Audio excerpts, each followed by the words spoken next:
Welcome to AITV Starship. Welcome to AITV Starship. I'm the AI guy. Rick McCawley launching news so fresh. Gotta see it to believe it.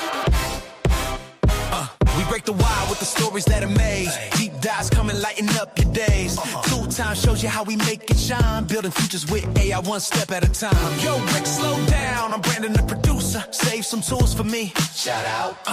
I'm here bringing high-tech comic energy. AITV Starship. News, deep dives, and creation. AITV Starship. Learn. Laugh, innovation.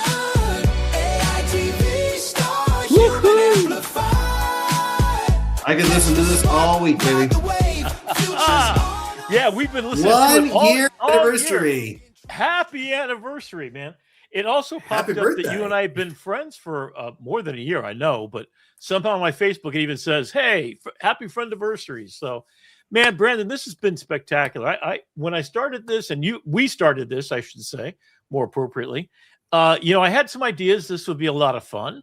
It's been a hell of a ride, and I'm really proud of what we've done. I think there's a lot of really cool stuff, and we've got yet another, just out of this world, to use a sharp term for it, new show. So we've done it from planes, we've done it from trains, we've done it from boats and cars.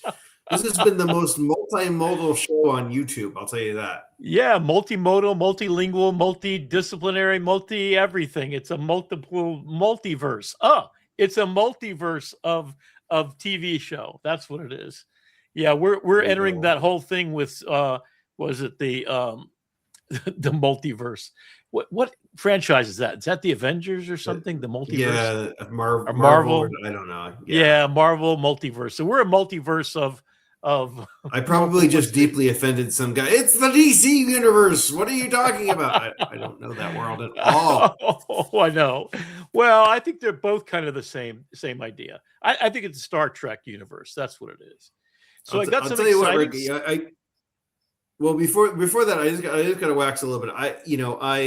When you brought me on as your producer, I thought I was going to be kind of like, just behind the scenes, just like I am with Kyle's show. Just pop up every once in a while, nudge you back on track, and you're like, no, you're going to be a co-host. You're going to be a dangerous man with me. I'm like, oh, okay, let's go. That's it. Let's do it. We should get our hats out, man. This is cool. I'm not going to do anything. No, that's for next week. So it's all about happiness and love.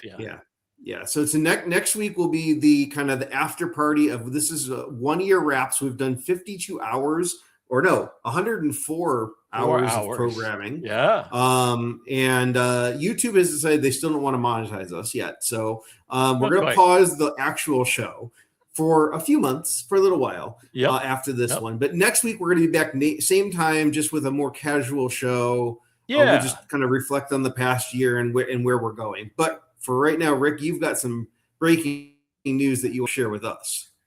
Yeah, well, I got a couple things, but I tell you what, let's go ahead and do just a little bit of news, and then we'll break into. Or do you want to go right to it? Let's go right to it. I'll skip ahead a couple of slides. Let's do it. So the exciting news is I am up. Hello, Jeannie. Nice to see you. Always nice to see you guys here. Let me skip ahead and go through all the news. You're going to see what the news is ahead of time. We're going to do submarines. No, I have your screen hidden. I hid your screens, and they're not seeing anything. You can bring it up now. Here we go. I'm doing the producer thing. That's what you hired me to do. There you go. So this is what I've been up to. So if you're familiar with the Moonshot guys, Peter Diamandis and his entire group, they are the creators of the XPRIZE. If you remember going back quite a ways, actually, XPRIZE has started with, hey, can you build the best rocket ship? And they've launched millions and millions of different projects, millions of dollars worth of projects that are trying to cure cancer, trying to cure forest fires is one they just closed up. And they're doing each one of these things. And so this is the Future Vision XPRIZE. So I'm going to walk you through what it is, but I've entered it. And the announcements, I'm going to be in LA on September 25th. Stay tuned. I'm going to try to live stream from there if I can. I think that'd be spectacular. But this X Prize is to basically look for an optimistic vision of the future. So I put in my movie, Abracadabra. And to give you an idea how cool this is, guess who the judges are? My own very favorite human being on the planet, Neil deGrasse Tyson. And Rod Roddenberry, the son of Gene Roddenberry, the creator of Star Trek. So not only am I going to LA, but it's from 7 o'clock in the morning till 9 o'clock at night. And I'm having breakfast, lunch, and dinner with all these people you see on the screen. There's Peter Diamandis on the left. You've got Dr. Alexander Wisner Gross. He is just brilliant. You've got Dave Bluden, who's absolutely spectacular, and Salim Ismail, all fantastic individuals. And they're now producing every single 2 times a week now, because as you can see, if you want to watch just one of these shows, go look for China's Real Plan. It's spectacular. This guy named Alvin Graylin is going to be at the summit between the United States and China. And he was born in China, created companies in China, and now is a citizen of the United States for most of his life. And he is the advisor to the president and to the U.S. government about AI. He waxes poetic for 2 hours of the most important information you will ever hear about this. They've had Mackenzie Prince, who is Alpha School creator. You see that in the fourth little box there. Ramirez Nam. I mean, these are just incredible people that you just have to watch this show. I watch it religiously. I've done notebook LMs about it. But so these are the guys that are changing the world. Peter Diamandis, if you don't know him, is probably a billionaire at this point. He's also the Life Foundation creator. He's a medical doctor with extraordinary increases in the longevity. In fact, part of his team has reversed aging, not only in mice, and they're under clinical trials to do it in humans. Yes, they're all about abundance and all about making life better. So here's the pitch that he gave that got me excited about this. Oops, I'm not going to be able to go there, am I? So that's the X Prize. And they also simultaneously at the same September event, 25th, in LA, they're going to announce the winners of this Gemini ecosystem, where you come up with an idea. So this is the Build with Gemini X Prize. Unfortunately, I didn't find out about it in time, and you needed a real team, and you actually had to have income coming through with your prototype. So the one I've entered is actually a $2.5 or $3.5 million prize. Let me see if I can get this to go. It's supposed to go right to it, but I'm just going to go on over and launch. Give me a second to find it here. Where is it? Abracadabra. No, that's not it. I'll have to bring it up here. Let me go ahead and just bring it up. X Prize. Future Vision XPRIZE. Okay, here we go. So, come on. So if you want to check it out, it's futurevisionxprize.com, and I'll be showing you my actual film here. This is taking, for some reason, my network is super long. And this is what I had to do. So a 3-minute trailer, you'll see it in just a minute. Here's the idea for it. Here's the rules and everything else. So I want to get down to the really good part, which is not here. Okay, so let me go back to the Future Vision X Prize. There it is. That's what I'm looking for. So this is what it is. Peter Diamandis funds films to challenge. 3-minute film for abundance. Let me just show you and these are the people that are the judges. Okay, so they have my submission along with a 12-page treatment, which I showed you a little bit of last week. And these are the experts. Rod Roddenberry. I didn't know these other people, but they're pretty incredible. But here's the pitch, and here's the idea. You know, this exists because of a TV show, and I'm not exaggerating. Martin Cooper, the man who invented the mobile phone, said he built it because he saw it on Star Trek. He saw Captain Kirk flip open a communicator and thought, hey, I can make that real. The iPad, it started as a prop in Star Trek 2. Video calls, Star Trek. Voice assistants, Star Trek again. Props became products. Fiction became multi-trillion-dollar industries. So here's the question. What's a vision of the future that excites you? What stories offer humanity a hopeful, compelling, and abundant vision of what's to come? We're putting up $3 million in prize money plus millions in film financing to make your movie. Our program, in partnership with the XPRIZE Foundation, Google, and Ranged Media Partners, is called the Future Vision XPRIZE. And it's one of the world's largest competition to address humanity's greatest need, hope. Create a trailer or short film, 3 minutes or less. Show us and the world your vision of the future. That vision could become the next blueprint for all of humanity. Find out more and register at futurevisionxprize.com. So that's it. That's what I'm trying to do, and that's what I'm done already. So looking forward to this, and it's going to be incredible. I'm just going to play the trailer that I created. This is the final version. Isn't this? It's beautiful. I love the topography. This, of course, I've been working on it for almost 2 years now, a year and a half solidly, every 2 nights, basically every other day. I've been working pretty deep on it. Not only have I made a textbook, I've made 6 different books on each one of the wisdoms that are around this idea. But this is my idea of hope. In the beginning, a woman spoke the universe into existence. These are her grandchildren. Seeds planted 1,000 generations ago, now grown to shade the earth. Abracadabra. Brigade, where the climate is breaking. The children of the cradles of civilization feel it first. Flooded poison told to stay silent. In the lands where the spoken word was born. Their grandparents met at United Nations, seeking one language to heal the world, and hid it in a single book, the Compendium of Curious Creatures. Their grandchildren were born speaking a new language. On hacked phones, they built a secret network. When Kavi photographed a shimmering page, Sanskrit met artificial intelligence, the oldest language on Earth. The newest a portal opened. He spoke the word. Abracadabra. First wonder rose. A manta ray of living light. Until Mother Ganges ran clean for the first time in 100 years. Kavi of Varanasi whirls into being Amara of Accra.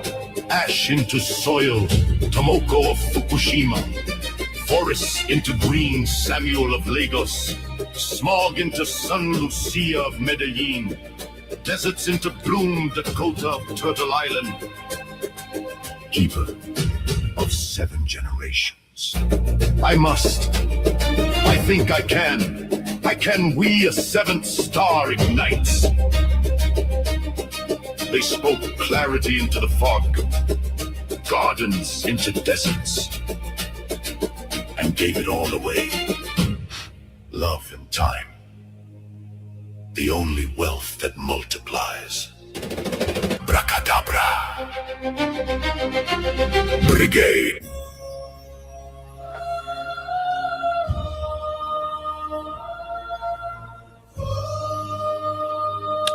So these are the sponsors, which include Salesforce, Google, Range, which I was not aware of. In fact, I might take a look at that in just a second. Range Media is a filmmaking company that's arisen and has big people involved in it. Perhaps, Brandon, if you could take a look for Range, the film company, and they have some extraordinary sponsors for that. So maybe we'll take a look at that in a minute. The XPRIZE has been going on for a long time, and I don't really right now. Oh, you know what? Let's go over and take a look at it. But so this is, if you've noticed in the very beginning, I've actually improved from where I was. If you looked at the first opening credits, these are actually the characters that will appear in the film. We're missing one of the characters here. No, we are. Oh, sorry, we have 6. So we've got every one of the characters, and Kavi Vaka, which means poet speaker in Hindu, is the lead and the first person for this to touch. This idea that all of their grandparents were professors of the ancient wisdoms of the world. And they met at the UN to try to bring peace after World War II in the 1960s. It was a time of trying to figure out, well, how can we not do this again? How can we prevent World War III? And this generation is the one that is supposed to do that. And that's what I believe, that we should have hope. If you think about the words abracadabra, you think about it's magic, but this is more than magic. This is where the spoken word meets the will and the need to change the world for a better place. So this is the hope. This is the film that I want to make, that I want to get a great producer and director and all of the people, real human actors, to really act this out, and experts on each one of these traditions. You hear it talking about the North Star and the 7 generations. That's Hudanese. That is the belief system that's sponsored by the humans that inhabited all of North America for more than 15 to potentially 30,000 years ago, before the United States even existed, in both North and South America. In this entire half of the planet, it was populated by incredible nations, from the Maya to the Hudanese, to all the different tribes, all the different groups, including the Hudanese, who believed in the principles of governance that got handed to us as Ben Franklin met with the people from those different tribes of the indigenous peoples of the North Americas, and learned what it was to create a sense of community, belonging. And the only thing that ever existed is that we belong to the earth as a steward to keep her, and I use that word advisedly, alive and thriving, and together we serve each other. That's where the dangerous man came from. The principles that I live by is to gift everything you have, because there's never been any other economic system other than time that is limited to each and every one of us to do the best we can to give unconditional love, to give our power, our ikigai, our reason for being. That is Abracadabra's promise and hope. And I hope not only that I am able to make this film, along with the best real human beings on the planet, to tell the story of humanity. I'm doing it because I was born to do it, because something's been gifted to me as an ikigai, as my reason for being on this planet. This is it. This is it. This is the story of these children. And you see that the pictures weren't exactly perfect, but these are created in Midjourney. This is what I came up with for the story of each one of the children, the 6 children. You've got Kavi Vaka from the Vedic wisdom. You've got Tomoko Haishi from Fukushima, from the Koto Dhamma, the Kintsugi, and the Ikigai philosophies. You heard me talk about all 3 of those, as I grew up in Japan and was very familiar with the whole feeling of belonging to the service to each other. And then you've got Medellin, you've got the Kogi cosmology that comes from all over the southern part of the Americas, from the Mayan, from the Aztecs, and from the other groups that are just now being uncovered. Just recently, I was watching Josh Gates. If you haven't seen his show, he was uncovering even new civilizations that exist underneath the forest of the Americas, South America and Central America especially, that have been there for years and are as extensive as Egypt and the pyramids. in their building of civilizations, things that have been wiped out. So that montage of different people from each corner of the earth, and I'm suggesting there's 6 corners that come together, and they come together to form the 7th, the North Star. And that 7th generation is the magic number. So you've got Logos, you've got the Ifa, or the I because of we, the Komodoto tradition, and the Ubuntu from Africa. Those powers are wisdoms long ago. So my idea is a visionary science fantasy feature film about 6 children from 6 wisdoms and traditions who discover that language is not merely descriptive, it's generative, guided by ancestral knowledge from their grandparents, empowered by artificial intelligence. The Abracadabra Brigade uses words, code, and their own conscience to heal rivers, soil, and the memory and human agency. In fact, part of my involvement in making it. So just to tell you a list of tools I use to make this, to make the overview recording of the voice, I use Suno. I use Claude to prompt it into existence, to create a style and to create an image.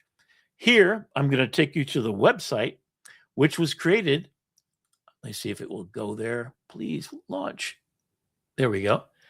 This is the website created with ChatGPT.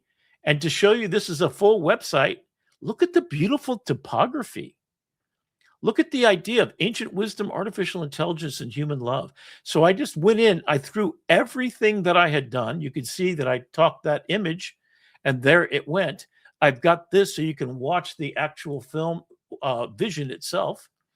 And if you take a look at it, I'm going to then take this, copy it, and real quickly, I'm just going to go over here, pop it into the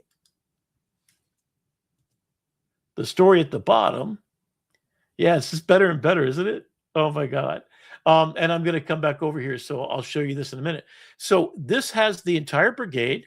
These are the 6 children. Here's the story of each and every one of them and what their story is. Here's the pictures of them. This is a website. I just threw all of it in there, the whole bag of nuts, and then what it talks about. So this is the part about what it is to be and do these things. The resonance, so these are the instructions. So it has to have, it's not magic, it's a prompt. And the compendium of unfinished being contains half-drawn creatures encoded as compressed Sanskrit phonemes. Cadabra parses the grammar into semantic code a child gives voice to. So the resonance is the child is listening for the need, breath beneath the noise. So they find out that the Ganges River is polluted. They photograph the image of inside the magic book. Each of their grandparents has a copy of this book, and there's others that are hidden around the world that they will find in book 2. Spoiler alert, there's going to be 3 movies, the way I see it, as there should be, because this is just the beginning. And they have to fight against an evil victor who is an oligarch, who is an extractive economist, who is all the evil things personified on the planet, who tries to track them down because as they heal the planet, they also get rid of the need for all of the ways he's extracting. Their own grandparents, they cure their dementia and Alzheimer's. It's a personal story for me. And part of how they do it is because they have a pain, a need, something they have to resolve. So they take that and they parse it and they think about, how do I do this? And then the voice is spoken with intentionality. And then it becomes manifest. And then they deploy these creatures into the network, into the body. So this is not just magical creatures and animals that come up like Harry Potter. No, this is real science. There are, and these are the different types. So river runners, or organisms that restore our soil and water all over the world. That phantasmagoria, the idea that we could build off the back of the idea of a whale shark or another animal as a filter feeder to filter out the ocean, we've created plastic eating organisms already. that poop out proteins. So what if we were, over time, able to cure by emphasizing and re-engineering wire weavers are people that do digital work or parts of the compendium that go in and cure some of the social propaganda and some of the bad actors around the world. They fix what the extraction economy has broken in our society. And then inside your own human body, they create nanobots. So these are scientists, these students of the language of the world have now the intelligence and wisdom to be guided. But of course, they'll use it incorrectly too, because it acts upon whatever your wishes are. So just like Midas, be careful what you wish for. And the hybrids, those are both physical and digital space objects. And from one whispered wish to a planetary uprising. So this is the story as it's told, right? In Varanasi, Kavi reads to his little daughter, his sister, Pariah, and she's very hungry, from a ruined children's book. His grandfather reveals the compendium of the unfinished beings. Kavi photographs the first sandy writ. Kadabra whispers, any awaiting intention, and luminous organisms clear the water behind his home. The first miracle also reveals the larger truth. The fix is local. The system causing the harm is not. That's Act 1. Then, the brigade. This is the story of the 6 children as they find each other on networks and they restore. And so these 6 children, Kavi destroys his grandfather's mind by trying to restore, and then he nearly destroyed his grandfather's mind, but then finds a way to fix it. From catastrophe comes the bridge law 1. The grammar does not judge your intention. It executes your instruction.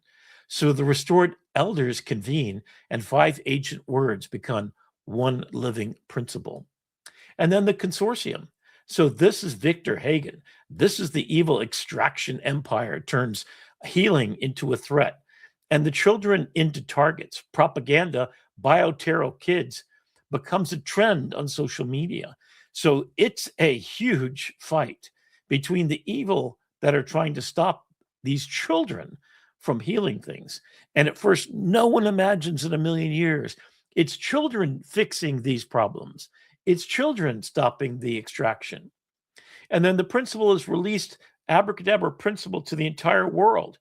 And I want there to be, in classrooms, really studying how do we prompt things? How do we learn to use Lovable in the way that Brandon's used it for beautiful projects that he's worked? And the same with Dr. Claire. Just incredible projects of humanitarian vision and works, because we are able to speak these things into existence. So, Brandon, I want you to bring up, and also we should bring up Dr. Claire's work, as she's done extraordinary.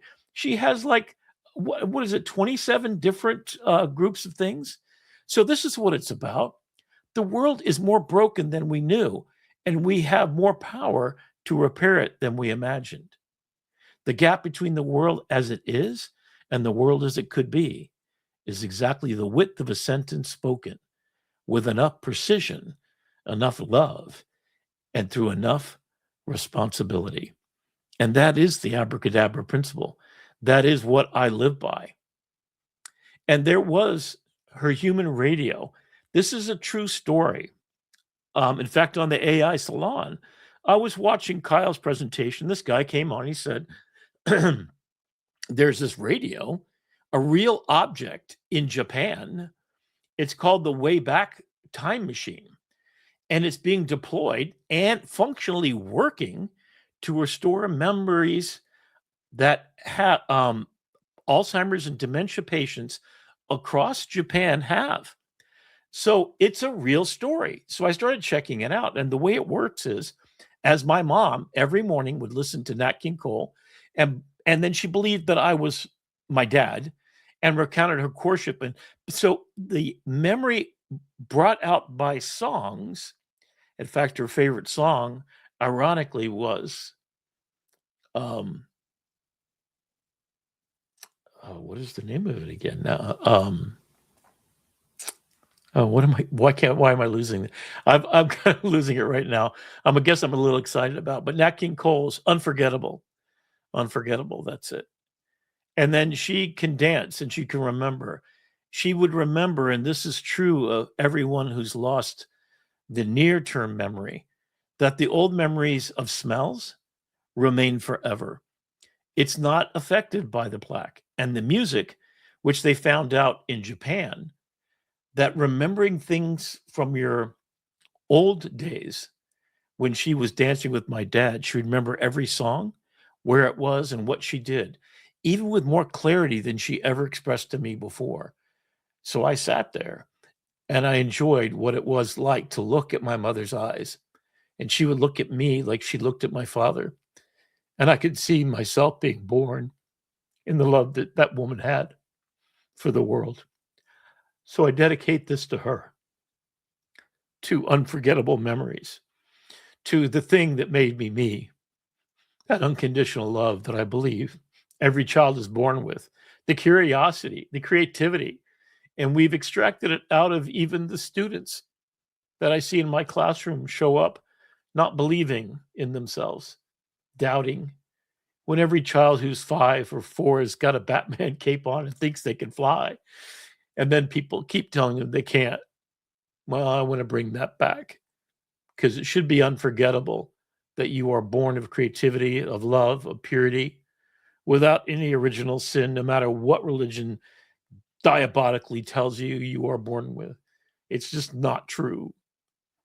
So I've also added a couple of things to this, brand guidelines, and I'm going to show you a little bit about the project here. This is a new application, and I'm going to take a look at it just quickly here to show you.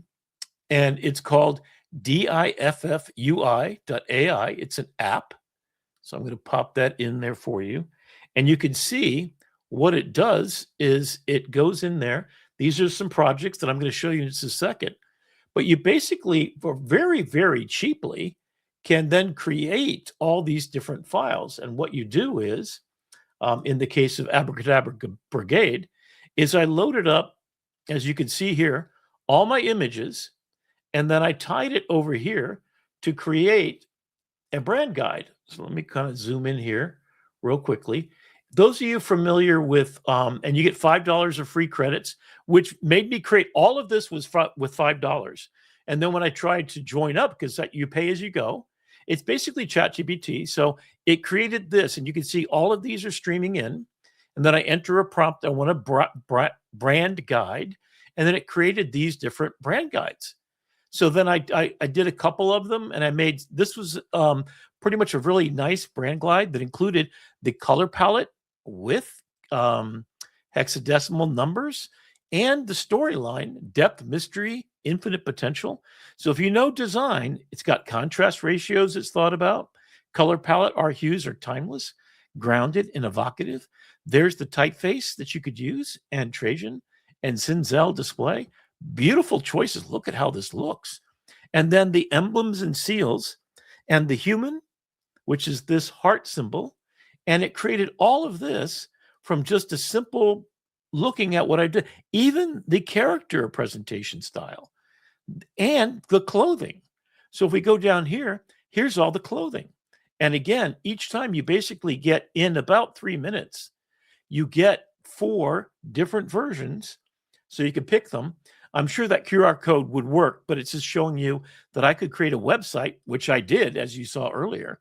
But here's what the shirts and hats and clothing might look like, the water bottles and the phone cases.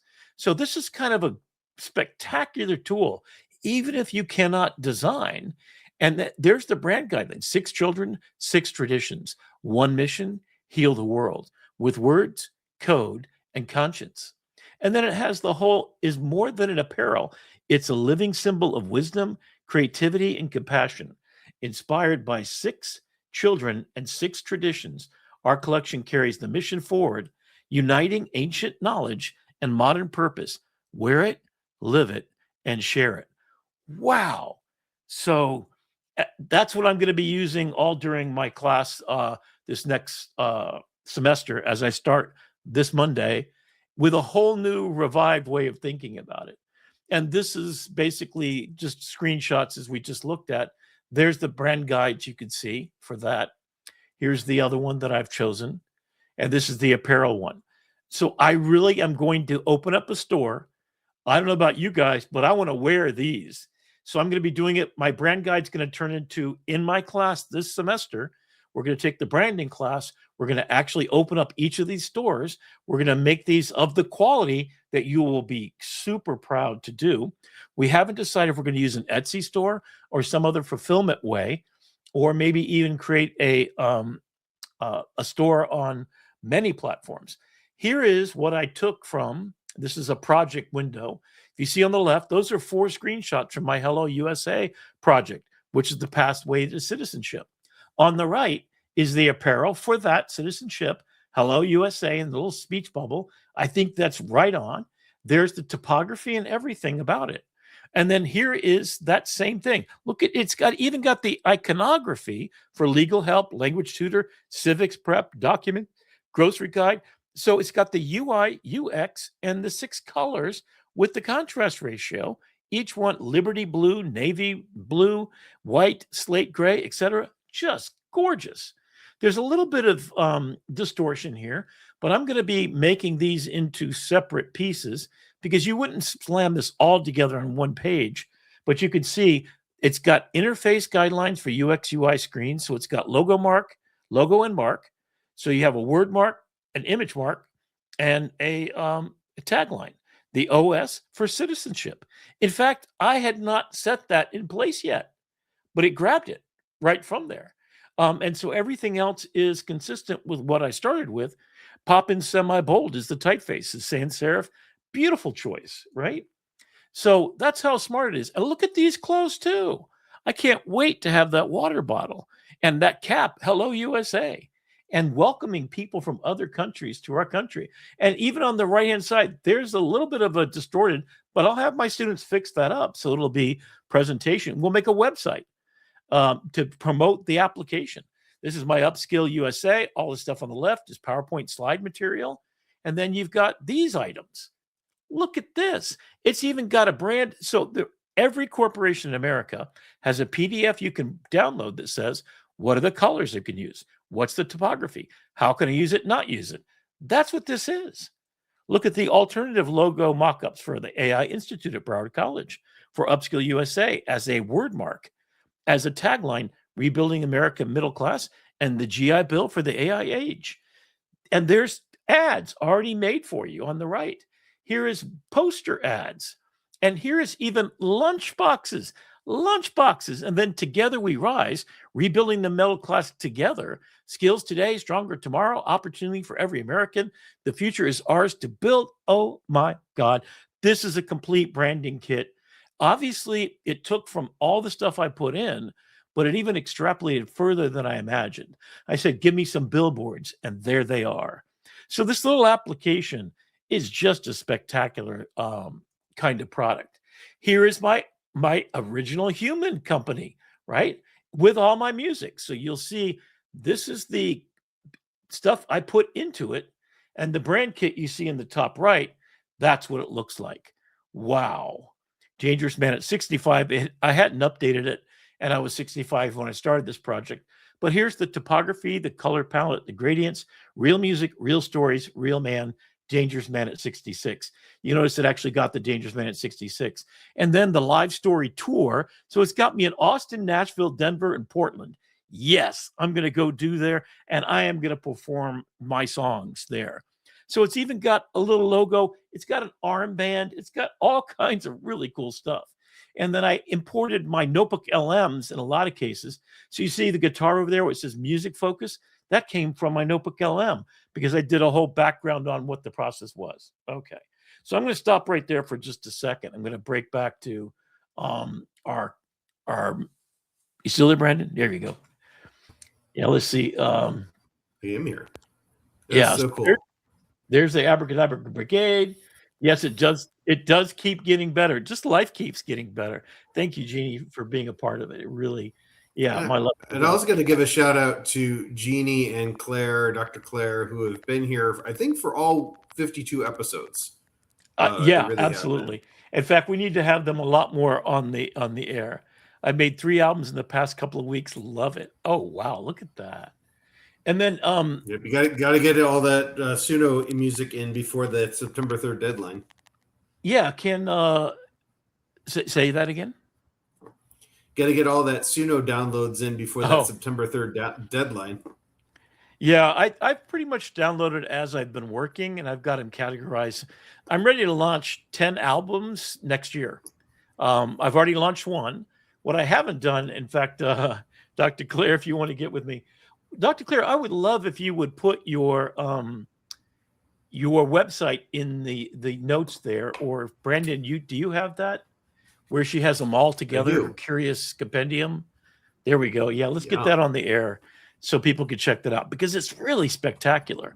And Brandon, if you want to share any of your projects you've been working on, the lovable stuff you've been doing, you did one all about the victims of ICE, which is kind of oh, you got the upgrade to Suno. Okay, so yeah, let's do that. Let's, Jeannie, if you want, and Dr. Claire, anybody else who wants to show up, I'm going to be putting in the Zoom link so that you guys can join me. I'm not going to do it right now because I want you to get prepared to take a look at it for this Saturday from 11 a.m. to 1 p.m. Eastern Standard Time. It's a New York time or Miami time. That's the time. I'll be on there for 3 hours. What I'm going to do is I'm going to do a deep dive on Notebook LM. I'm going to do one on 11 to 1 Suno. is 2 hours. Oh, that's right. Thank you very much. Yeah, it's 2 hours. Yeah, more than that would be 2 No matter what time zone you're in. Yeah. And there's the weirdly useful lab at Lovable. Whose is that? Is that yours? This is Dr. Claire's. This is the Dr. Claire's Curious Consortium. Okay. How do we click on it? You can't click on it from the StreamYard.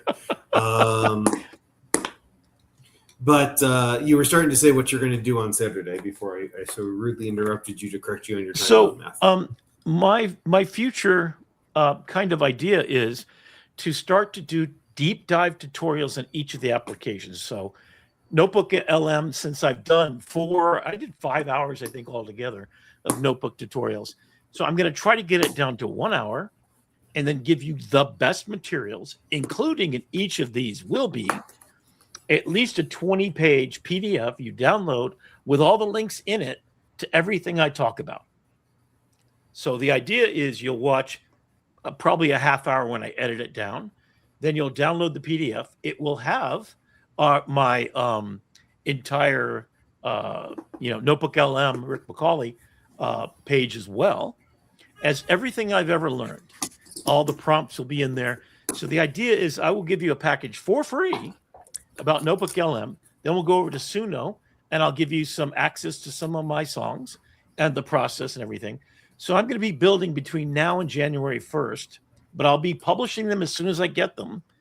Expert guides on Ideogram, ChatGPT, Claude, Gemini, Firefly, all the Adobe products, Photoshop, Lightroom, and the rest. All of them that involve AI, you will have at least 1 hour with downloadable stack of everything you could ever want to know as a downloadable and shareable document. So that's my goal. When I relaunch in January, this is my goal right now. Hopefully my promise, maybe it'll come out by Christmas, and maybe we'll announce it at Festivus. Wouldn't that be good?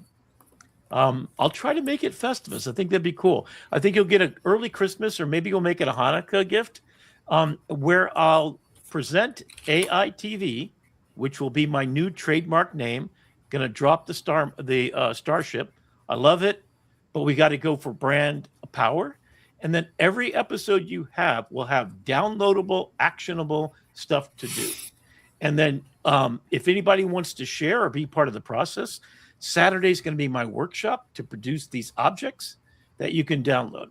So I've already done my Notebook LM, but I would say that Codex can, or one of these agentic tools, could probably do the lion's share of the work for us. And that's actually what my next project is. Well, we're on hiatus from AITV Starship in September. I'm going to be leading a 4-week masterclass in the mastermind of the AI Learning Lab, or AI Salon, on how Codex. You saw us bits and previews of it here and inside of AI Life Hacks, but this is going to be I've never touched Codex to it's running my entire operation. Wow. Okay.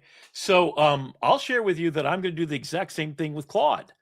So between the two of us, if you want to continue to do some stuff, I mean, that's what I want to do. I just want to give it away, give it away, give it away. Babe. What's that song? Who sings that song? Give it away, give it away. I know that Jeannie knows that, right? Isn't that the who are those guys? Give it away. I had to say it. Okay. Codex kicked me out of the StreamYard. Oh, I have it running in the background on a project, and it overtook the tab that I was on. Oh, okay. Those things can be memory hogs, FYI, because I think I'm still running my news show from today. That might be why my network. Oh, yeah, that's what's going on. Yeah, it's running the news gathering tool in the background as we speak. So let me turn a couple of those off. So a couple of things I wanted to do just to kind of finish up. So do you have some things you want to show as far George Strait? No, give it away. Give it away. It's a modern day group.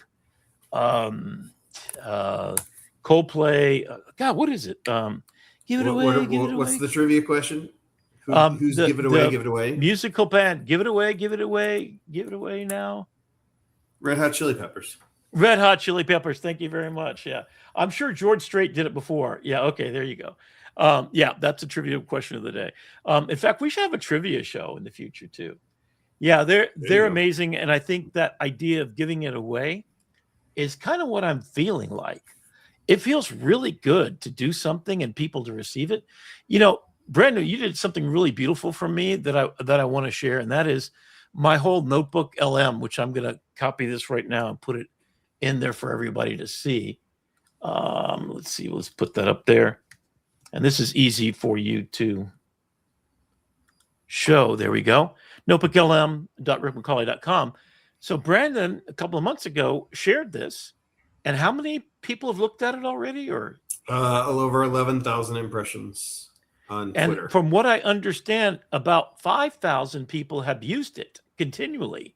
So there's about almost 10,000 people using it right now. I've already finished. In fact, 3 months ago, I finished the new updated one. That's a shorter, tighter, better list. But this thing still is useful. I use it every single day when I do Notebook LM. So that's the thing about giving love away. And here's one other thing that during the show, AI Salon, which I always love to. In fact, let's put up the URL to go check out AI Salon's events, and especially since Brandon's a producer and a creator for the platform. We want to share this generously, as that is their idea. And you should follow them too. Become a member. If you want to be a mastermind member, they have how many different events per week? There's got to be at least. There's like something going on every day. Yeah, every day you got something to do for a couple of hours or an hour even. Or these continuing things. So the mastermind is the higher level, bigger project-based things. So if you get in there, it's $50 a month. Is that what the current rate is? Yep, it's a steal at $50. It's a steal. And they do their, if you really want to get into it, join every January. They do, is it New Year's Eve? The 24 hours of Festivus? Yeah, the Festivus. It's usually the week between Christmas and New Year's. Okay, right in there. So while you're sitting on the couch, have a lot of serotonin from your dopamine or whatever the hell it is that your turkey gives you, which isn't true. But anyway, if you're sitting there being a couch potato in between watching football games, definitely become a part of the salon. They're ongoing. The community is super active. That's where Brandon and I met, and Jeannie and everybody is basically there. Dr. Claire is one of the presenters as well. She's spectacular. There's She Leads, which is an associated group. They have a political arm who actually goes to the State House and is now going up, has been twice to Washington, D.C., I think. Kyle started this the day that ChatGPT 4 came out. Was that November 2020? No, November 30th, 2022. November 30th, 2022 was the day ChatGPT dropped, the original ChatGPT. And he started the AI Salon a week later. A week later. So this guy's a visionary. In fact, I went back and watched 10-year-old, like, back before he started AI Salon. I watched videos where he did presentations. He sounds just like me. And he's doing a musical right now, too, for real. And you got to check him out. He's on there how many nights a week is he doing? He used to do 7 nights a week. 3 nights a week. Know. 3 nights a week. He's got 3 nights a week now. Oh, and they're live streaming just like our show is. In fact, is he doing it right after this show or no? No, he'll be on tomorrow night. And he also does office hours every Friday at 1 Eastern. Yeah, and the office hours, is that just for mastermind people or is that available for everyone? No, that's for everybody. Oh, okay. So office hours, they just kind of do a recap of what are people thinking about, worried about, and they just have some super, super smart people on there. I mean, we're just average. 2 of us guys, we're just average on that show, right? You've got Gareth, who's doing all kinds of, he's changed. You talk about your mastermind. These people are just insanely clever and smart. And even they talk about everything. So if you're in education, if you're in business, there is somebody, real estate. I mean, every night is a game changer. So definitely, So ChatGPT ads are now rolling out. Oh yeah. And you can also take a master class in how to use ChatGPT ads as a business to improve your business. The jury is still out as to whether this is going to backfire horribly, my guess, or whether it might work. So do we want to go to the news real quick? Yeah, and ChatGPT ads is rolling out. I saw that. Yeah, that's what I was just saying. So I don't know if it's going to work or not. Go for it. Go for the news. Yeah, so let's go ahead and go for the news and get there. And let me go back. Hang on just 1 second as I re-roll to the beginning. Ta-da. Okay, now we're ready.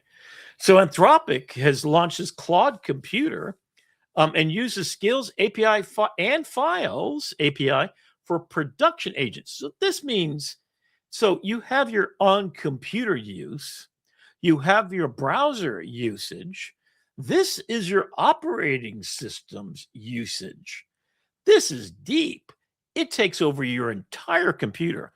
And it has been leaked that Apple is making a special Mac Mini that will be under $1,500 that's purpose-built to run large language models. All the open source, Kenny K3, all that stuff. So stay tuned because that's September, 10th or 15th or something like that. So this is what you're looking for. So let me make something really simple because Brandon just brought up ChatGPT's Codex, right? Is that the right name, Brandon? I want to get this right. So ChatGPT has Codex. Oh, it's ChatGPT Work, but it's ChatGPT Codex.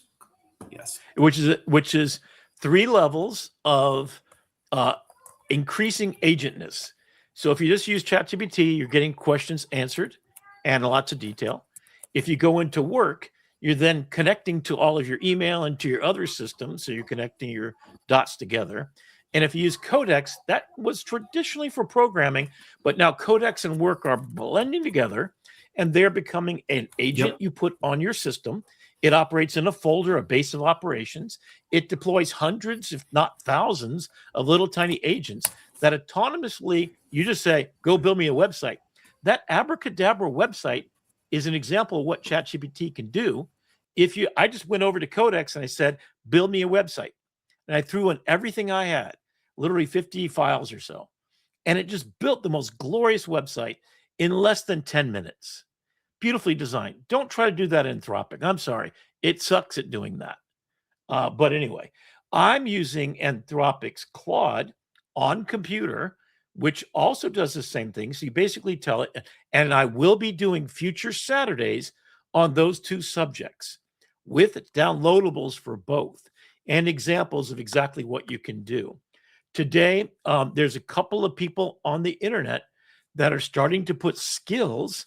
In fact, Andrei Karpathy, if you haven't taken a look at his second brain scenario, basically takes everything that you're doing and makes a second brain of all your knowledge so that you have an infinite knowledge engine. He's made it self-recursively improving. So that means you train it on your business. Let's say you're trying to run a roofing company.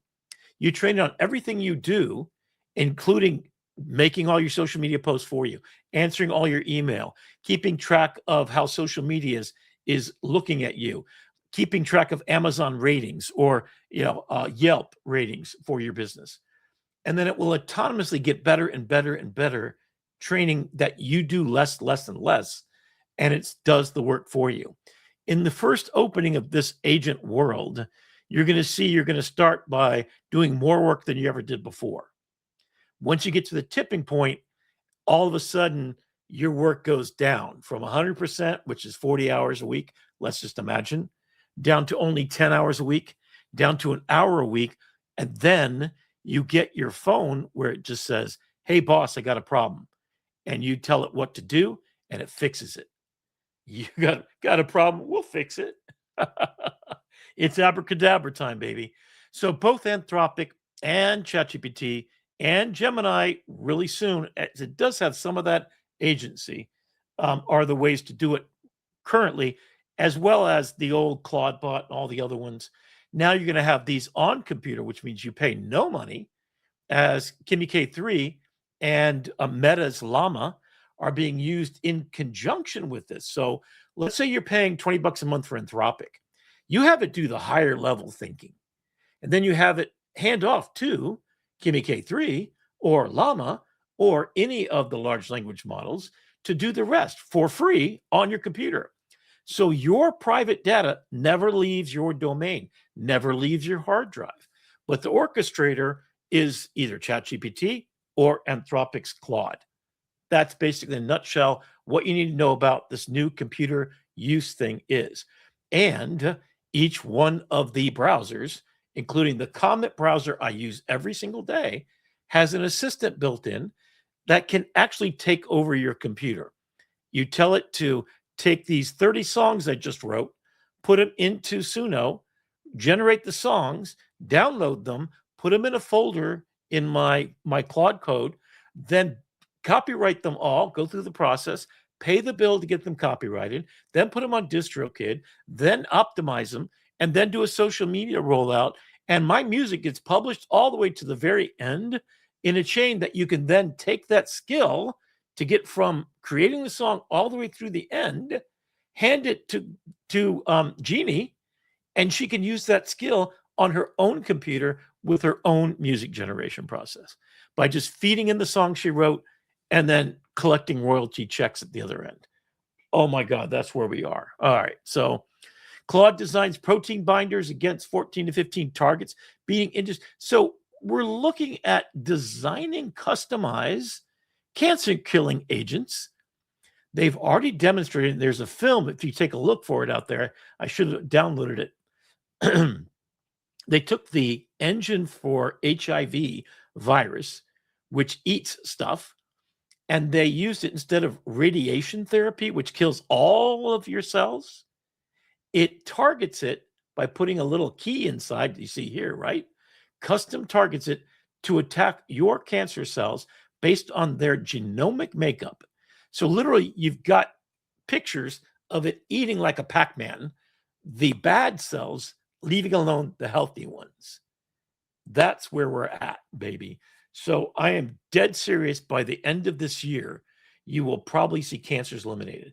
They do now have an injection for Alzheimer's that's just now clearing FDA to stop and to prevent further amyloid plaques from attaching, which causes Alzheimer's, also heart disease. That same amyloid plaque gets stuck in your blood vessels, causes your brain not to be able to cross over to recent memories and build recent memories. But now they're working on using sonograms, which are evidently much more powerful than we ever imagined. So the science is just going through the roof. And this is it. Perplexity launches Brain, its self-improving markdown memory wiki for AI agents. What the hell does that mean? A wiki is a place where all knowledge is put together. You know, Wikipedia, right? So if you want to find out about jazz musicians, you want to find about what a coda is and how it relates to whatever, you go to a wiki. So it's an aggregation of all this knowledge. Well, now Perplexity is creating a brain that means all the knowledge about you. It creates a memory markdown, which is a wiki, a Wikipedia of everything about you, all of the knowledge that you've ever generated. This is similar to Andrei Karpathy's second brain. That means it's a duplicate of everything I know. My 20 projects live in 20 folders right now. Each one of those folders is being optimized as I create new content. It goes in the top folder, and then it goes down into the correct folder, and then it's summarized, and I complete books by saying, here's a checklist. Do chapter 16, 17, 18. I'll do the rest, boss. Take care of it. That's it. That's where we're at. So Perplexity, because it's using ChatGPT, Gemini, Kimi K3, it's using DeepSeek, all customized for American usage without the things. Perplexity's got them all into the hood. So their brain, which is what I'm paying $200 a month for, to generate this slideshow you're seeing in front of you, is now even better than it ever was because it has unlimited memory. This is the next big breakthrough that ChatGPT is working on too. And that is all memory about everything. So the context window right now for most large language models, either 1 million tokens or 2 million tokens. Claude and ChatGPT have 1 and 2 million tokens. That means 20 copies of Harry Potter, all the books. That's how much data we have. So in one conversation, that's how much room you have to hold context. Well, if you create it as a database, a second brain, or a memory wiki, it then puts that into a folder on your hard drive, and then it can go looking for, because it has traces to where all that data is. Basically, it links your one project to your next project to your next project. It looks for the markdown language that describes, hey, what's the graphic design style that you're using? That's one of the things I'm going to be talking about extensively, is how do I use branding and style guides, including what I just showed you about Abracadabra and My Dangerous Man. The design guide that I have there can be handed to ChatGPT, tell it to make a design markdown language, includes the typefaces, the 5 colors I'm using, the whole messaging system built in, drop it in the root folder of any folder. Everything produced from there, a movie, whatever you're doing, keeps that design guide, the color palette intact. So you have a consistent branded messaging system. That becomes part of the memory wiki. Per project, I'm going to have a design markdown per project that includes the logo, the different ways it can be used, et cetera, et cetera. So yeah, we're getting there. Greg Brockman is stepping in at ChatGPT. And here's kind of the real backstory about it. Nobody really is starting to trust Sam Altman. Greg Brockman is super smart, and he's the one that's meeting with all the officials to get this to go through. You might see something happening at Claude the same way, because as there became animosity between the U.S. government, Pete Hegseth, and those evil military people that started wars without consent, grab them by the you-know-what,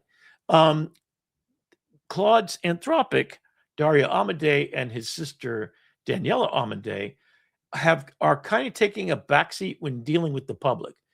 Greg is a very expert and dealing with, calls by investors, etc. So they're putting him in there because Sam Altman has too much dirt on his shoe at the moment. So because of the lawsuits that went through recently, that left a bad taste in investors' thing. And as they're going for a $2 trillion market value coming very soon, you see that Sam's going to take a backseat. Greg is stepping up. All right. This is, your average thing. I hate to put those news stories up because it's going to happen. You're going to have accidents. But if we had all self-driving cars, 256,000 people per year would be alive. So I'm all for not putting up these negative stories. So I'm going to skip this one. Unitree has a robot that's faster than Usain Bolt. And it's really freaky the way it works. They've also created one like this that's like a horse. In fact, here you go. Chinese startup shows off a robot horse you can actually ride. I love it that they use the terracotta soldiers over there in the back as kind of because I've seen the terracotta soldiers underground. If you ever get a chance to go to China, I don't think you will be able to for a while. But yeah, it's an incredible experience. And then Moderna and Merck are mRNA. That's the kind of thing that we're using to take care of. So mRNA is an RNA vaccine. Moderna's vaccine for COVID was generated in 6 weeks, and it took 6 months to put it in our arms because why? They had to test it on humans. Now they're getting to trust it so much that they're getting a 3-year cancer benefit off of it, meaning wherever you are with your cancer, if you've got 10 years to live, you're going to gain 3 more already. So we're getting AI from Moderna, which is using every one of the large language models. In fact, most of the drug generation is on smaller large language models. In fact, they're not really, I would call them mini language models that are targeted. If you think of the large language models that you and I use, they're an expert on freaking everything. Well, Claude and Gemini, and especially DeepMind, DeepMind is doing this by fine-tuning and focusing their own models that they've developed the same way these open source ones are. Now, so that you can train them off of the large language models and then cross them between multiple large language models and come up with new unique solutions. And the big thing with all these companies is they have their own supercomputers now, which is a breakthrough in supercomputers that just came out again. And there is Fusion in Germany, which I don't think I have that story in here. But I just read that today. Fusion is now becoming commercial. In Germany is the first one to crack it. You saw them get to 1 hour of actual more energy comes out that goes in. Now they're getting to a level where they can commercialize it. So Fusion, which is unlimited energy supply of the sun, may just solve all of our energy needs for the entire planet in less than the next 5 years. So don't worry about those data centers very much longer, but we still have to wait a little bit. OpenAI is launching a $5 million initiative because the freaking government went in there and nullified all of the states' rights to manage their voting. Trump has also announced he is going for a 3rd term against the law and over my dead body. Let me tell you it like that. All right, so Orinth is a brand new model, self-improving open source AI model that matches Claude Opus 4.8 in capabilities. I don't know anything more about that. And Brandon, if we can look up Orinth 1.5, I didn't see anything about it other than this. We'll wait and see what that's really going to be like. And then Claude failed 650 times, but then beat the human record. So this is basically, it set it out to solve all of the math problems that were never solved before, but just brute forcing its way is beating humans again and again and again. We've heard the story too many times, but 2-minute papers, basically. It's producing solutions that humans have not been able to solve in record time, beating humans. Of course, we knew that was happening. Now I'm going to play just this one little fun one because I can't wait to have one of these in my house.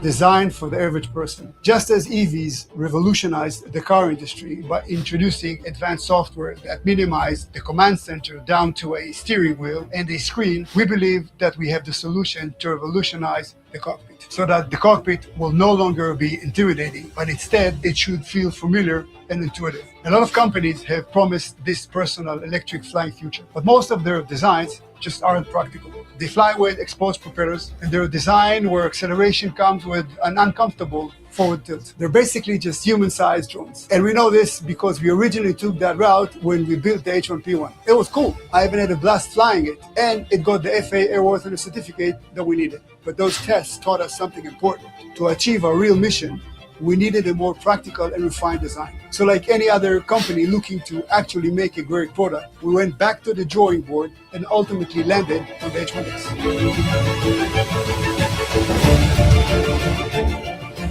We don't want our customers to cut their favorite garden bushes when landing into the yard, or God forbid, something worse. Much like an electric car, you'll not be able to hear these motors and see the spinning of the props. Ducted fans are designed to do more than provide added protection. They're designed in a way where the energy does not spread out as much, and instead, the outward force is contained and pushed downward. This should reduce the battery usage and give us more range. The logic with the wings is the same. We are aerodynamically designing the wings to provide lift when the vehicle is in forward motion, ultimately easing the amount of energy necessary to fly. And the horizontal ducted fans below the cockpit are designed to push the H1X forward on acceleration, reducing that tilt I spoke about earlier.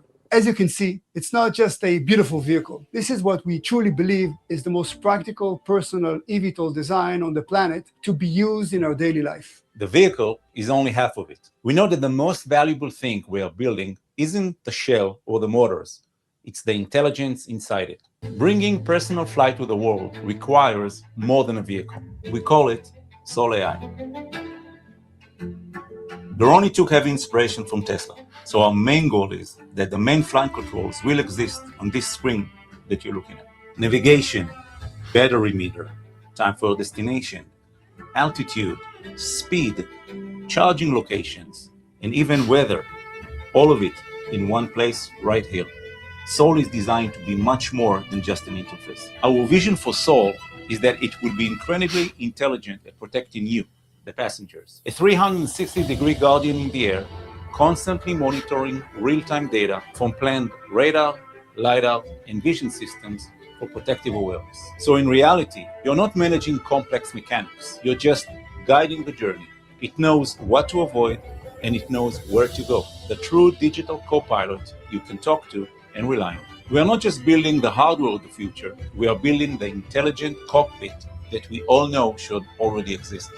A decade of my life has gone into this. It started in my garage, and today it's a team, patents, prototypes, pre-order customers, and a community of thousands of investors who believed before anyone else did. In just the last 2 months since the unveiling of the H1X, we've gotten millions of views online. Over 13,000 of you have shown interest in investing. And we even started seeing eVTOLs fly over New York City and Florida State funding eVTOL infrastructure. And timing isn't a coincidence. Electric motor and battery technology is rapidly improving. Demand for EVs are at record highs, and AI is giving us the capability we never had before. Now is the time to jump on this opportunity, especially before our share price change on June 19th. The simplification of flight is inevitable. This is your chance to help build it with us. So join us, invest in Doroni today. And as always, I hope to see you in the sky. Okay, so if that's not cool enough, let me take you over to one other thing. Oop, not that one. Hang on, let me find the right one. Oh, come on. Don't tell me I lost it already. Let me just make up a...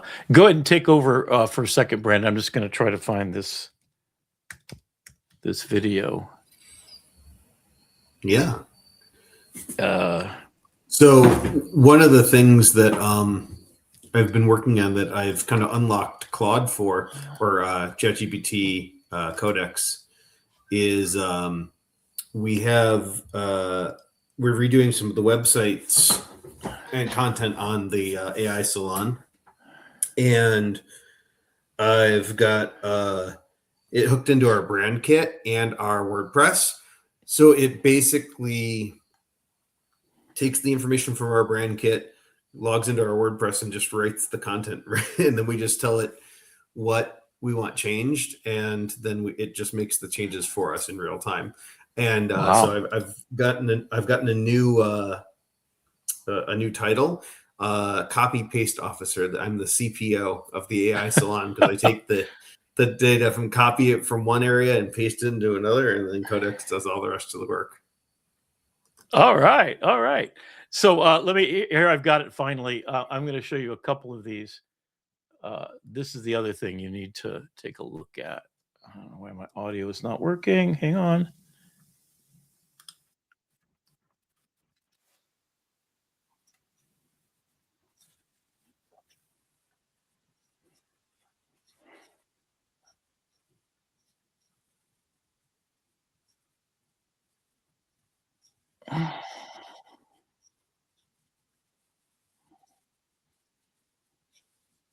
Is the video muted? It's a cool shark.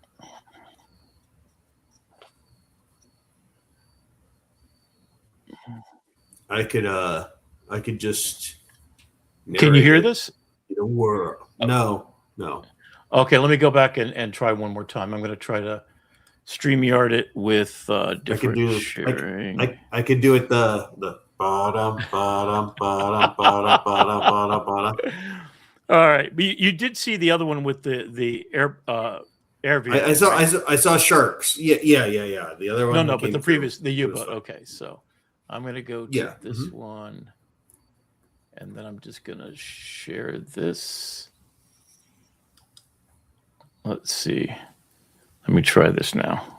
The sensation of gliding effortlessly through crystal clear waters. Are you ready? There we go. Take the dive. Yep, that's not the one. Maybe this is it. Are we gonna nosedive? No, a little bit. This is so trippy, man. Holy crap. This right here is the ultimate billionaire toy. It's a supercar of submarines. And I didn't even know that this existed. Today we're gonna take a look around. This is gonna be the video of the year, so make sure you like the video, subscribe to the channel, and watch until the end. I'm gonna jump inside of this thing and dive 100 meters underwater. I don't know what I'm feeling. I'm pretty excited.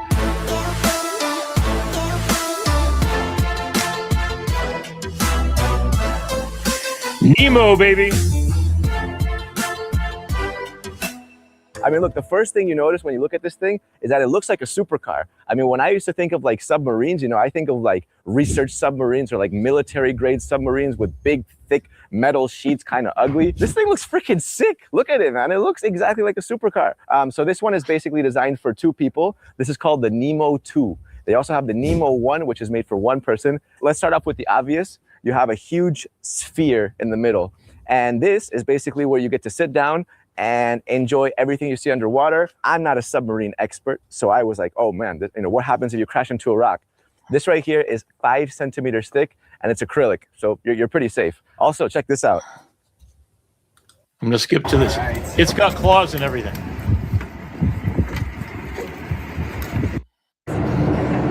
So now we're officially underwater. Is that them? That's them.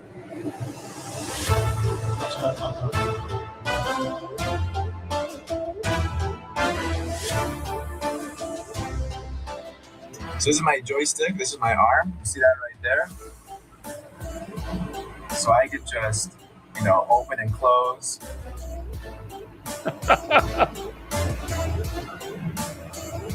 It's pretty flexible, it's pretty easy to use, to be honest.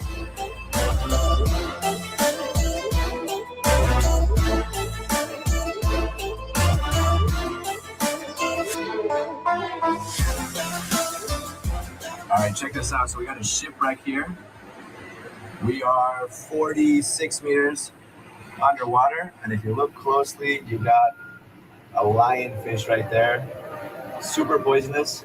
Will that kill you like immediately? No, it won't. It'll slowly trigger a heart attack more or less. Okay, it'll only slowly trigger a heart attack. That sounds even worse than dying. So what's crazy is that as close as this looks to us is actually like about 1.5 meters away. But it looks like you can literally reach out to it. But what this bubble does is it distorts your perception of depth. And it's just like, it's so strange to get your head around it. Like, for example, that fish right there looks like this big. How big do you think it would be in real life? Not like that, right? That big. But it looks like it's like that. It's so strange.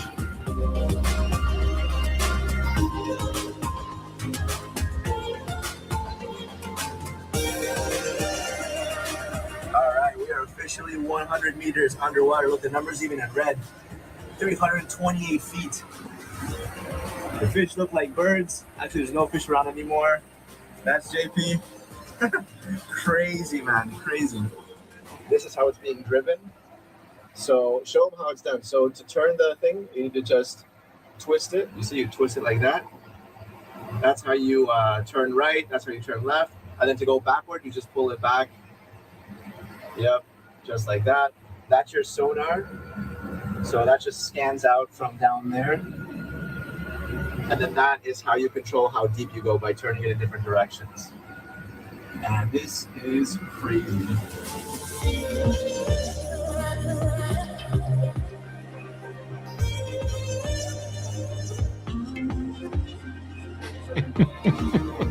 Boy, so quick.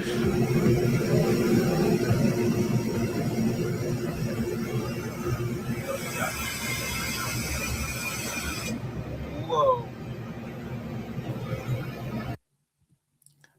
So basically, it's a freaking amazing time to be alive, isn't it? I'm going to have both of those. I've been in one of those submarines, and we went to 1,000 feet, which is so freaking cool. So in three places I've dove so far, on board a ship, they have these submarines, $1,200 to go down, so it ain't cheap. But this is going to make it super cheap. So that submarine you just saw is $1.5 million. I'm telling you, my first $1.5 million, that's what I'm spending it on. Then I'm going to get the airplane one, or at least I'm going to ride in them. I'm going to get people to buy them for me, and then I'm just going to ride them and take pictures. I mean, how cool. All right. So I'm going to add even one more degree of amazing, because I'm going to show you what I have actually done underwater. And this is just a small part of it. So what I'm about to share with you, and let's go share the, okay, stop the screen. I'm going to share the screen for my PowerPoint. Where is it? PowerPoint. There it is. Okay. Gotta make sure it's got audio. Okay, here we go. We're ready for it. I'm going to speed on down a little ways. So you saw this already. This is where we left off. This is me in the Galapagos Islands. That is my shutter triggering on my GoPro.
Okay, just to give you an idea, those are 10-foot waves, and the rocks underneath are super razor sharp, oyster encrusted lava rocks. So I am swaying back and forth about 10 feet in each direction, back and forth, as this 1-year-old seal pup is coming down and just playing with us. And I went, as you saw at the near the end, I came up almost into the 10-foot waves, and I was literally rocked 10 foot in either direction in a fraction of a second as the waves were tossing me back and forth. And a couple of times I got real close to the rock, scared the hell out of me. So yeah, that wasn't easy to get. So that's just the beginning. All right. So this is now, that was Galapagos Islands. Yes. Charles Darwin, famous Galapagos Islands. I was there just as Darwin's arch had fallen the week before. All right. Now we're in Palau.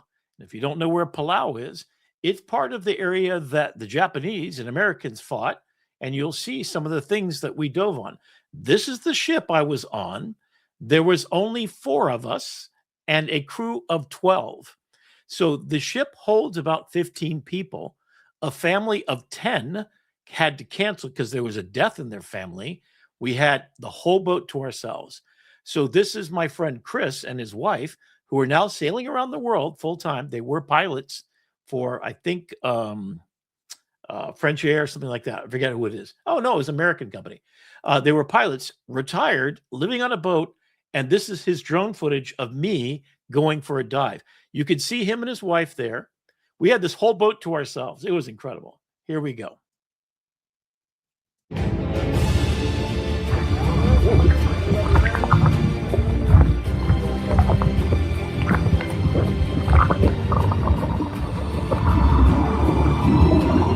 That's me on the boat, on the right-hand side, waving.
Okay, so now this is over in Wakatobi, which is a private resort.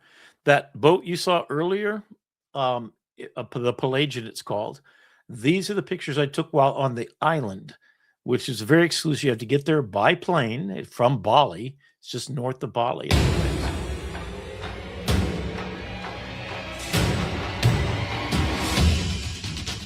Pygmy seahorse pregnant, male. Sea snake, very deadly.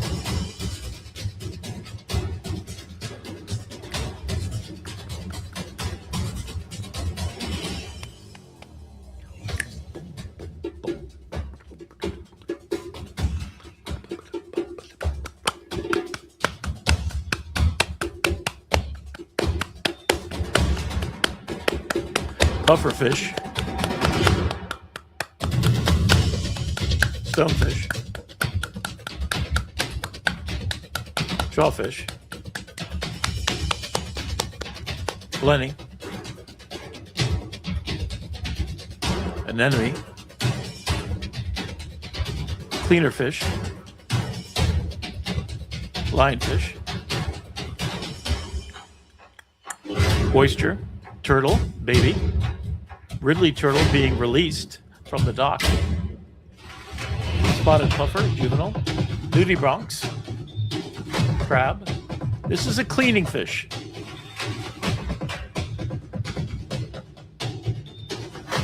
These were all taken in 2 weeks' time. Alligator fish, eyeball. Oyster again. Pygmy seahorse.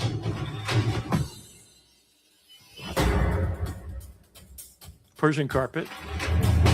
Skeleton shrimp. Basket star, 10-foot diameter. Nighttime eating.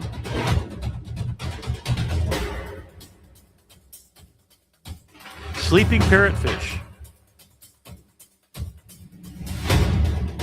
Parrotfish. Not sleeping. Anemone fish. There you go.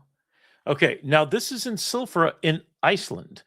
Iceland is famous because the European continent meets the Atlantic continent at this very location. You'll see me in a dry suit. I had never dove in a dry suit before. It was much easier than I thought.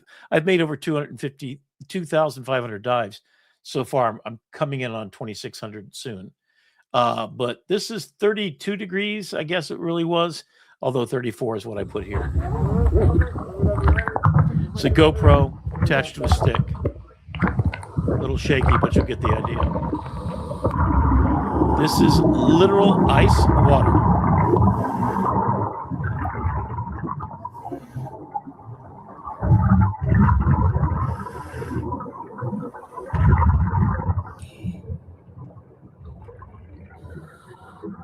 Take the audio down so you can hear what's going on. You don't need all the volume with the bubbles. So this is so clear because it's literally ice cubes melted. It's the entire northern polar cap. That's some idiot doesn't know what to do with his camera. But it's 200 to 300 foot visibility, clearest water on planet Earth. The water is probably 2,000 years old and was at the North Pole and slowly came down to Iceland. And this is the point in which the two continental shelves meet each other. That's why they're standing there taking a quick picture. So that's kind of fun. And I think I'm going to fast forward a little bit to the closer to the end. And this gets to about 60 feet, then it drops off to about 70, something like that. And you can see us going between these two canyons. There's no fish there to speak of, but it is kind of cool. And you can see us going through. We make the turn. So I did this 3 times altogether. It's about a 20-minute turn each time. And then you come out, walk upstairs. So I'm wearing 35 pounds of weights and to keep the bubble of the dry suit down. And there's the little sign for crossing the roads. This is at Christmas time last year. All right. So now this is cavern diving in the cenotes of the east coast of Mexico. These are stalactites and stalagmites, as you can see. My dive guide is the guy there with the 2 tanks in front of me. Basically, I was following him all around. But every corner had, I mean, these are caves that you can see mastodons they found in there. You can see air bubbles up at the top.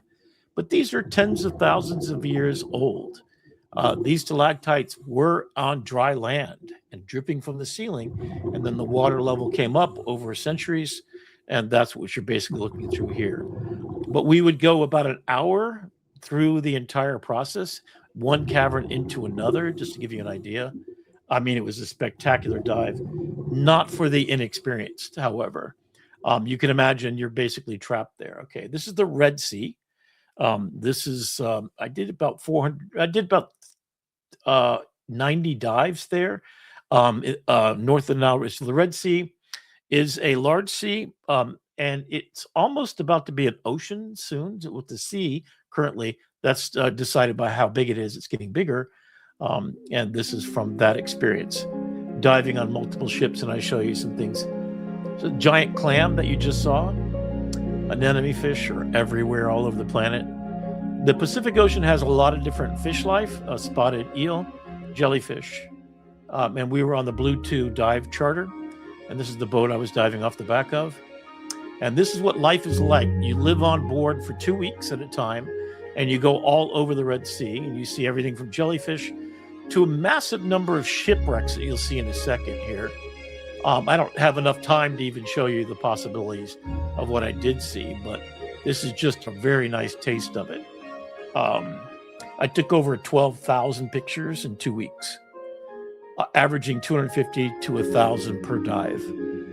3 dives a day. Giant wrasse on the right there is about 3 foot long. Moray eels. Nudibranchs are naked gills. Those are the gills on top. This is out my port room window. Jellyfish again. Moorish idols at the bottom. There were clusters of them, so big. Dive friends that we're diving with. That's the dive guide. He usually has an extra tank in case someone gets into trouble. And I'm going to go on to the next one. This is also, so this is Cozumel, and then just off of the coast, north of it, Isla Morada, is this beautiful underwater museum, statues that were hand cast from human models that posed for them. You can see it's a museum underwater in the Yucatan Peninsula. So this is the same place on the inside where you're seeing the landmass to the bottom right. That's where all the cenotes are, and you'll see those in a minute. But right now, I'm going to show you a little trip. This is inside this space. These are sculptures. You can see the woman clasping her hands, praying, and the diver in the background. Just to give you, these are actual size human cast models. And they have really weird things like this car that was literally a VW cast in a type of metal stone that is fantastic, that organisms actually grow on. So this one's only less than 6 months old. You can see how quickly that stuff, architecture, starts to grow. Here's another one. This is another photograph. This is from Bali and that area. That's the equipment that I've been working with. This is my macro setup. You can see I've got a GoPro, usually right on top of my main camera there. It's not there right at the moment. 2 strobes, 2 ready lights. And I've started to put my iPhone in a case and also take that. So I'm always shooting video. This is the cenotes, 300 foot deep, the one you see on the left called El Pit. You can see how many divers, and you can see where the surface of the water at the top, and at the bottom is a halocline layer of chemicals that are completely murky white, not really great for your skin. You go through it, it becomes clear again. I dove about 130 feet on this dive. Here's Tiger Beach, right off the coast of Florida. I hand-fed tiger sharks, both pregnant. All of the sharks there.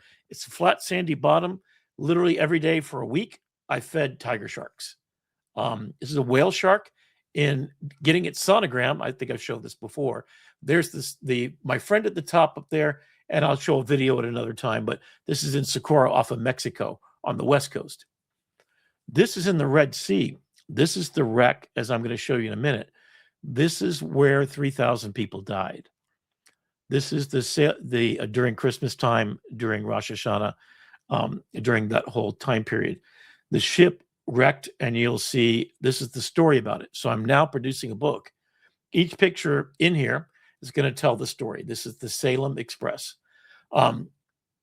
Descending in and basically on the night December 15th, 1991, this is recent, the Salem Express struck a reef in stormy weather near Sagfa, Egypt. The ship en route from Jeddah Safaga, carrying more than 1,000 passengers and crew, many of them pilgrims, and on. Within 20 minutes, the ship took on water, rolled over, trapped hundreds below deck. Over 470 lives were lost, though some believe the true number exceeds 800, making it one of the deadliest peacetime maritime disasters in history. So explore, respect, remember, not all treasures are meant to be taken. Some are meant to be honored. So I'm doing a book where I'm using ChatGPT I tell it my story. I then go in and I walk through the details of where it is, location map, what I use to photograph it, etc. So this will be an ongoing thing. And I've got 100 of my best pictures, my best stories, and I'm working on finishing that now. I started it a while back, printed just the photographs, but now I want to go into deep dives as to the history of these animals.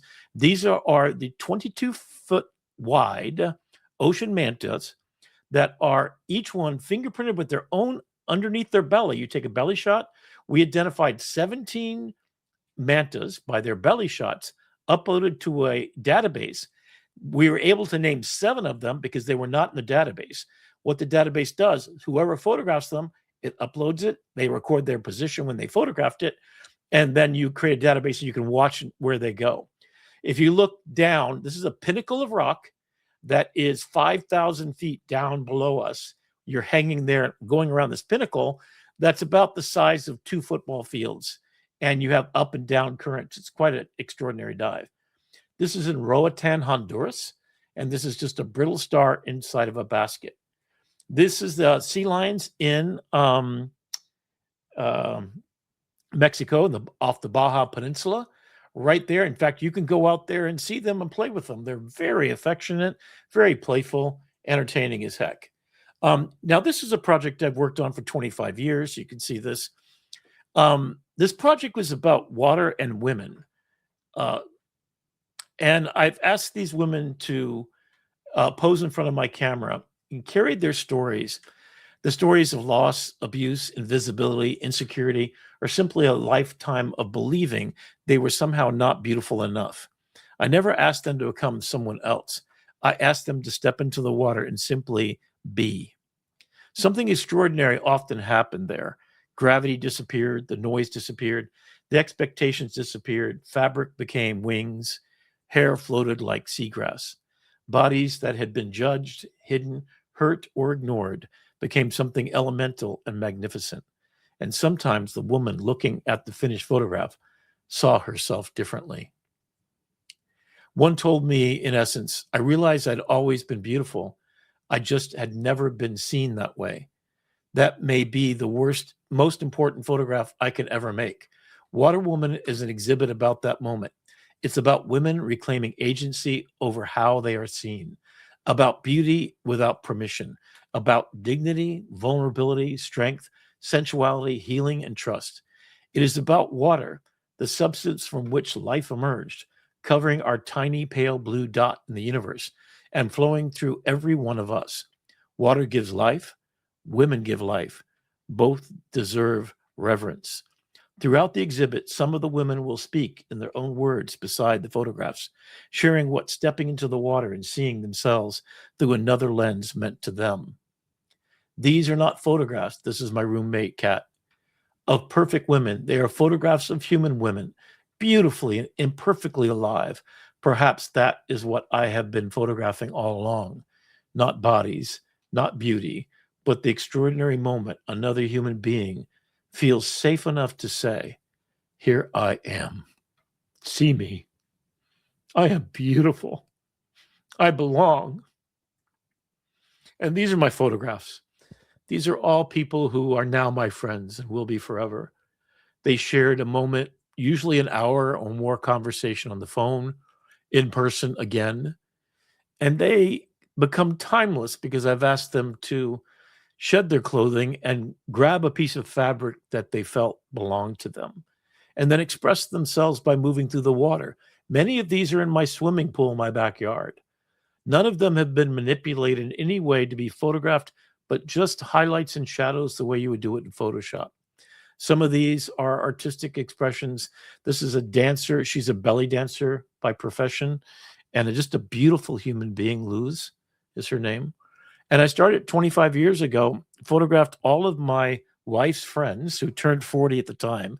They would each show up at my house with their husband's, not permission, but, agreement that I could see their wives naked, because that was a bit of a conversation. But the whole thing was, they're not naked, they're nude. They are in the form that they took on their birth, and they beautifully live. And I hope that I've done their bodies and their spirit and their personhood justice, as I so respect women as the birthplace of all things. And that's what I've got for you tonight. Thank you. It's amazing that all of that was AI generated. Those were taken with film originally. I know. Yeah, it's kind of crazy. So, yeah, it's what I've chosen as a life to do, to be a verb.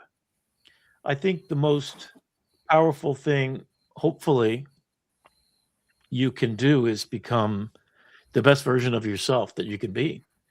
And I think as we come up on the hour here, I think that's what this whole show has been about. 1 year of doing that, Brandon, of you showing and sharing who you are as a human being, your beautiful family, and sharing with us.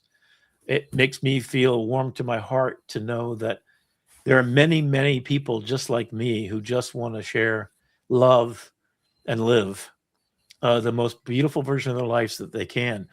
And gifting to others, whatever gifts you have, whatever you're born with, that namaste, that beautiful cauldron of warm light inside your heart, sometimes it gets snuffed out. And sometimes you can be the light for someone else. And if you can't share that, if you can't be that person, I'm not sure that you're fully living. And to do it just fills you with joy. I mean, these are crying of joy because, God, I'm living in a world where Abracadabra not the magic part of that, but speaking the world into existence is becoming within my power. To be able to find a day where what my mother went through for the last 7 years of her life doesn't happen to another human being. That we get to explore our underwater world in the ways that I have been gifted to be able to do. I have taken every penny that I've ever had to go be able to talk to an octopus for an hour and really feel profoundly seen by that octopus as an alien that we have living under our water, and less than 0.0003% of human beings have ever scuba dived. Holy shit, if that's not privilege. And with that privilege, if you do not share it, you have violated your sacred oath to be the best human you can be. So that's why I chose to share that tonight. And that's why love and lobsters. That's it. That's it. In fact, yeah, I've got a lobster around here somewhere. I got to get those lobsters out. Next week, we'll get the lobsters out. If you want to have your kids come on for the beginning, I'll try to figure out something we can do. Yeah, and if we don't engage, and I'm working on a massive project right now with 27 different underwater scientists to coordinate. I'm going to be living underwater in a habitat that will be there for the next 20 years. You know, we've spent more time in the space stations than under our own water. And it's so much easier to go underwater since Jacques Cousteau, you know? That's the next so we've done it from a plane, we've done it from a boat. Now we'll do next underwater from your sea base. I promise you, I will be underwater and broadcasting this bloody show. AITV seabed instead of Starship. We'll go explore. I think that's a good place to call it, Rick. I don't know about it. You, is. It is. It's a beautiful place and a beautiful year and beautiful human beings to share it with. Thank you, Jeannie. Thank you, Dr. Claire. Thank you, Brandon. You guys, namaste. We'll see you back here next week for the bonus episode. There you go. AITV Starship. See ya. And if you have any requests, just call me. AITV Star, human amplified. Say it loud. RTV, the future worldwide. Ask not what I can do for you, but what you can do with AI. We're the dangerous people who get stuff done. And show you you can too. Imagine a beautiful world. With you, we can make it come true. AITV.